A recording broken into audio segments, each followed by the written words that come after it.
It's just in on HQ. We're looking at notable injuries for Week 9 in the NFL to keep an eye on. Jordan Love, that is a big one. He is questionable for Green Bay in their big divisional matchup with the Lions because of a groin injury. Puka Nacua is on there as well, dealing with a knee injury, who is also questionable. Although Sean McVay, when asked about it, said, I wouldn't bet against this guy when he was saying, if he's going to play on Sunday. So TBD on that. Also, a huge blow for the Bengals. T. Higgins now listed as doubtful because of a hamstring injury. And then Zach Moss also in that same situation. So two big blows for Cincy. DK Metcalf is out. So is Micah Parsons. That is a huge blow for the Cowboys defense. Let's get into the Week 9 injury report and what it means for all of our fantasy teams. And for that, we bring in Heath Cummings. A lot going on in Cincinnati, unfortunately, Heath, and not for the good reasons. We have T. Higgins and Zach Moss. Both are doubtful. So if you have any of these guys, or say you have Jamar Chase, Joe Burrow, how do you handle this situation with both of these guys being doubtful for Sunday?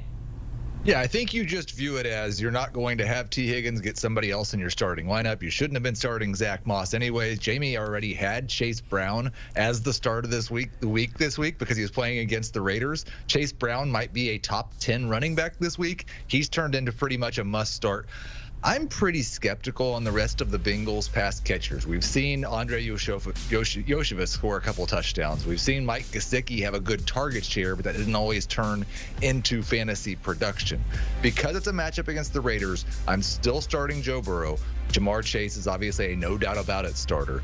But Brown, Chase, and Burrow will be the three Bengals I start this week. Okay, so I was kind of like hiding and like wincing when you're saying you shouldn't be starting Zach Moss because my running backs are a little thin in this particular league. Also because I had Travis Etienne in the Jags and he has not been the best. Do I then start Etienne? Is he going to be serviceable, or should I go out and get some guy that's on waivers that's projected to get me like 7 points or something?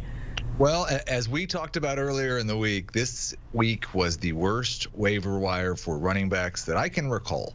Absolutely awful. So I think you're really hoping that Travis Etienne plays and you will start him. I don't think he's going to be a top 24 running back, probably more like a top 30 guy.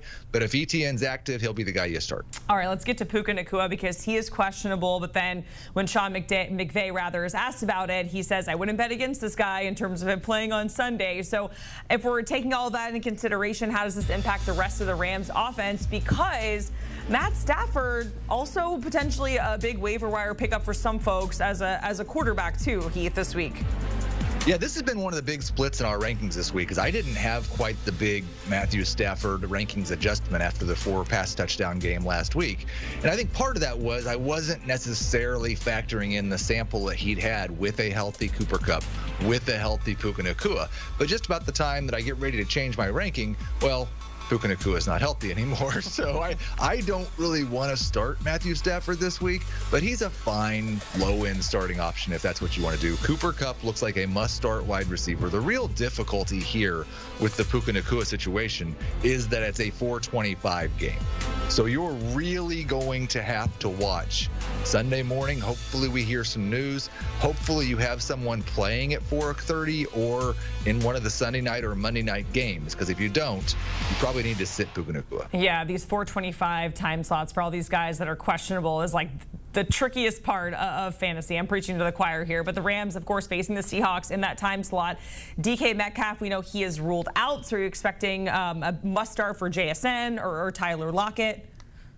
I think JSN's really close to must start in a full PPR league. He still doesn't do really anything down the field, so it's kind of like one of those Wan'Dale Robinson situations, only a slightly better player, where there's going to be a bunch of targets, and if you're in full PPR, there's probably going to be a bunch of catches. Start JSN in that format. He's more of a flex in half and non-PPR.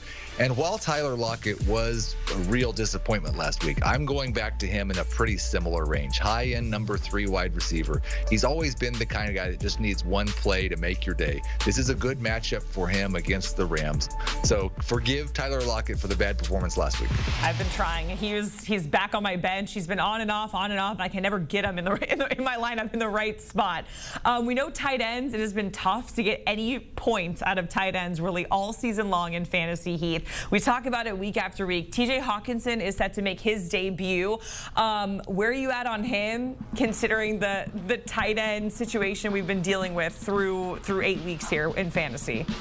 Yeah, I think it's one of those situations where if you had Hawkins in an IR spot and now you've got to activate him, and so you want to drop your other tight end, maybe a Dalton Schultz or someone like that. It's perfectly understandable. I don't have a problem with it. Although Schultz just played on Thursday night, so that was a bad example. But you get what I'm saying. Like if I don't want to carry two tight ends, I'll probably still start him. I do expect, and what we generally see from these guys is a slow ramp up period. So I'm not sure that we'll see Hawkinson playing more than say 50% of the snaps. You're kind of hoping that he scores a touchdown in this game. All right, let's get to the quarterbacks because we have two different situations here. Derek Carr, he is set to start here, so keeping that in consideration. And then Jordan Love, he is questionable, but it's also tricky because it's in that 4:25 time slot. So how do you handle Derek Carr and then Jordan Love on the flip side? So I actually love Derek Carr this week, and that's not something I say very often. But the reason is because of his opponent. Remember last week, my crazy ranking was I had Bo Nix ranked as a starter, and Bo Nix went out and scored 34 fantasy points. And it's not because Bo Nix just turned into a great NFL quarterback. It's because the Panthers are the easiest matchup in fantasy, no matter what position you play. And that's where Derek Carr is now. We already saw Carr score 27 points in week 1 against this defense. They've given up at least 20 fantasy points to all but 2 quarterbacks they've faced all year. I would definitely, if we don't have some confirmation on Sunday morning that Jordan Love's okay, I would start Derek Carr over Jordan Love because I think we're probably heading into that Sunday afternoon game a little bit blind. And so it's going to be one of those situations, again, like if you have maybe a Geno Smith or if you have a Matthew Stafford, you have somebody else playing at 4 o'clock that you can get on your roster and you want to wait it out for Love, I think that makes sense.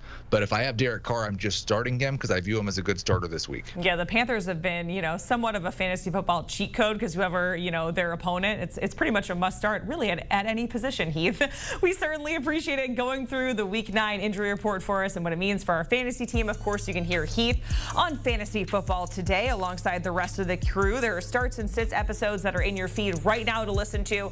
Download, follow, listen wherever you get your pods, or you can watch the show right now by scanning that QR code on your screen.